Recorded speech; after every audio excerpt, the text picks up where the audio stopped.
straight. Uh, hey man, this is pre-first take. Okay, so I sat down and I watched a little basketball last night, and I saw two pretty good games, man. I saw two pretty good games. I saw Boston and New York have a good game, and let me go ahead and say, uh, that point guard Brunson, Brunson ain't no joke, man. He's a big time player. And somebody asked me about this series the other day, and I was like, I just blew New York off. Uh, I thought they were gonna get blown out. Uh, and they were about to get blown out, but I guess they just came back and they made a game of it. Big shots, Big D. Boston shoots. How many did they? I know they shot at least 45 threes, which is ridiculous, man. But it was a good game. This is gonna be, I think, a battle, man. Uh, but Jalen Brunson had a teardrop at the end of the game, and he missed it. The commentator was like, "Hey, that was an easy shot," and I'm like, "No, it wasn't. I don't have much. I don't know how much time I got on this clock, but I got to get rid of this ball, and I got a 7-footer out here trying to block me right at the rim. So it was not an easy shot. Although I do remember 1991, first game. I don't know which game it was when the Bulls were playing the Lakers, and I think the Bulls were down one, and it's about 10 seconds left, and Jordan comes down the court, and at about, I'd say about 10 foot, he does what would call a floater, and he just gets it over Vlade Divac's hands, and it was all net. So it wasn't easy. It wasn't an easy shot. He missed it, but then they went into overtime. Boston couldn't hit a shot to save their lives, and they end up winning the game. I should have bet some money on that game because I didn't think that was going to happen. But interesting game, good game. I sat there and I watched it, and I was impressed with New York. I said to my friend that for New York to win in this series, Anthony Towns is going to have to. He's going to have to score 30. He's going to have to go 30-15 for them to win. He didn't have that many points last night, but they still won. So whatever. But if he's going to play like he played, I don't give them much of a chance unless Boston misses all them threes that they shoot. But I'm done with that game. I'm done with that game. Here's the game I want to talk about. Man, if you come out here, I'm gonna hit you. I want to talk about the Nuggets and the Thunder. Now, it's gonna lead me all the way back to the point that I'm always usually gonna bring up when I'm talking basketball. But we'll get to that later. Great game. It was just a great game. What's his name? SGA. He had 30 some points. He might have had 40.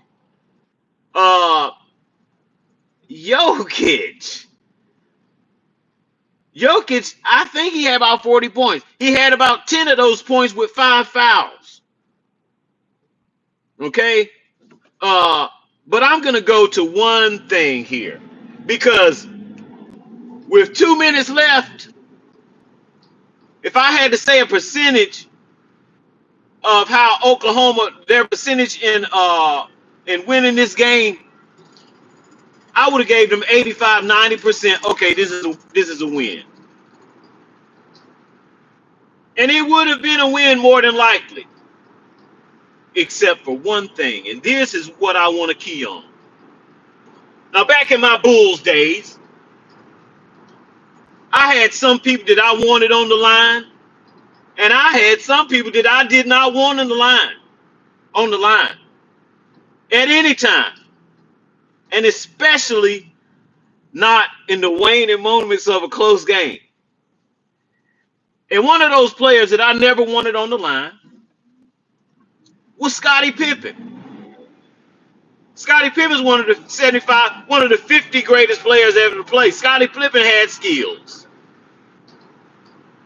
but I didn't want to see him on the line late. Why? Why didn't you want to see him on the line late? Because I knew that he shot in that special category of percentiles at the free throw line. And that's that 70-ish percentile. And I'll say it again, and I'll say it a million times. When you shooting in the 70 percentile as far as free throw shooting, you cannot be trusted. Let me say it again. If you're shooting in the 70 percentile in free throw shooting, you cannot be trusted on the line. What's more, you don't trust yourself at the line. So Chet Holmgren goes to the free throw line, and the commentators say, the Thunder were one of the best free throw shooting teams in the league. And Chet Holmgren, he's a pretty good free throw shooter. And I'm thinking at 74%, I'm thinking to myself, a good free throw shooter at 70 some percent? I don't think so. I don't think so. They're up how many? They're up one when he gets fouled. Chet Holmgren goes up there and misses both free throws. Chet Holmgren had a wide open dunk for the most part because he didn't get fouled. What does he do? He misses the dunk. He claims it all. Man, you don't have to dunk it and pull on the rim. You can just lay the ball in the rim. No. He dunks it, tries to dunk it, pulls on the rim. The ball pops out. Nuggets ball. Then he proceeds to go to the line at 70-some percent and misses both free throws. They get the rebound. They leave Gordon open, running down the sideline. He goes over there, spot up at the three. This is a power forward. Spot up at the three. Here comes Westbrook, who tried to give the game away. He was trying to make these passes, and I'm like, look at this idiot. But Chet Holmgren, you saved the day for the Nuggets. You miss a dunk, that's 2 points, and you miss 2 free throws. And you lose with a 3 at the end of the game. Now, I say all that to say this, especially on this Chet Holmgren thing. Scottie Pippen, 75, 74, 75% his whole career. Could not be trusted on the line. Chet Holmgren, 70-some percent. Oh, he's a pretty good free throw shooter. No, he ain't. He missed both. And I'm going to bring this all home right now, folks.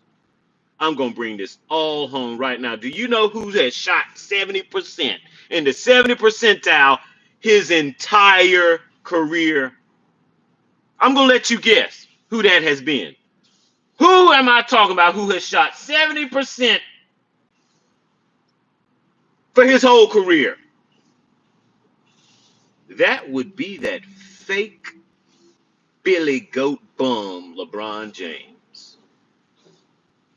The man who's out of one side of people's mouth. He's playing at the best. I mean, Lord, and his skills at 40, and right out of the same side of the other side of their mouth, they'll tell you, "Oh, JJ Redick shouldn't have played him all that time. He was tired." Which is it? Is he in great shape? Should he be teaching Luka how to be in shape? Which one is it? Oh, he's tired. They're asking too much of a 40-year-old. Yeah, you LeBron fans are weak and lame. And dare I say feminine. I told my friend the other day, this ain't England, but we got grown men with pubic hair talking about King James. Now, I'm going to get off of that because I have one more axe to grind here, folks. And my last axe to grind is what I saw on ESPN yesterday. That's why I'm going to call this pre-First Take. First Take is a comedy show. That's what that is. You got Stephen A. He's a comedian and not a very good one. Let me tell you what they had the nerve to be showing yesterday on the Greeny Show, on Get Up or Get Out or whatever the heck you want to call it. They got Ryan Clark, former NFL player. I think he won a ring. I don't know. With the Steelers. These are men. This fool is somewhere trying to teach men how to twerk. Let me repeat what I just said. Football player. Something that skanks do that women shouldn't even be doing. Bending down, shaking their butt. This lame bum is out there trying to teach men how to twerk. Drop it down. You gotta be out of your freaking mind. And then Greeny, all of them trying to learn. No, you gotta drop it down. And we supposed to listen to these weirdos. These are grown men with children on national TV trying to teach somebody how to twerk. You guys are lame. If the world was right, somebody would crack your skull open. Let me say it again. They on Get Up with camera with him teaching people how to twerk. These are not women. These are not strippers, folks. These are former NFL players, fathers, teaching somebody how to do a ghetto strippers dance. You can't make this stuff up. You can't make this stuff up. I can't stand these weirdos. These half men, half. Ed, don't get excited. Don't get excited. Don't get excited. Brian Clark wears brooches. That's what he wears. But folks, that's it. I hate to start screaming, but I hate it when a Negro gets up and makes a fool out of men, specifically colored men, on there twerking and Greeny up there. Oh, I don't do it right. You ain't supposed to do it right. What you gonna be doing next? Getting Brazilian butt lifts so you can twerk better? Folks, I'm out of here. Hey, thank you for looking. I got one more thing to say. I want to give thanks to everybody who is subscribed to this channel. Because guess what? That's the only way I can go to live for my numbers of subscribers. So I got a special thanks for you. But man, somebody said calm down. No, I'm not calming down. We got men out here, football players, black men out here, talking about drop it down and twerk. You guys are a joke to me. You guys are an absolute joke. So let me tell you again. ESPN is a comedy show. Whoever told me to calm down, no, I'm not calming down. I can't look at here, because I'm driving. But no, I'm not gonna calm down because I'm tired of men getting out here embarrassing me and embarrassing themselves. What a man got doing? What is a man doing twerking? Shaking your buttocks, man. Y'all better quit playing with me. Y'all better quit playing with me. And anybody who was down for that, you got a problem, bro. You got a problem. Hey, but I'm gonna get on over here. Hey man, I appreciate y'all watching. Subscribe, cause I'm gonna be bringing all kind of stuff. If you're a LeBron lover, you ain't gonna like me. If you like men that twerk, you're not gonna like me. You're not gonna like me at all. Cause that's some foolishness I saw on there yesterday. On the field of play, and what were they doing? Hey man, that ain't how you twerk. This how you do it. Yeah. Man, you gotta be kidding me. He raising the sun. Anyway, but hey man, appreciate you guys watching. This is pre-first take. First take is garbage, but I'm getting ready to go over there and watch it because it's 10 o'clock. Hey man, appreciate you watching. Peace.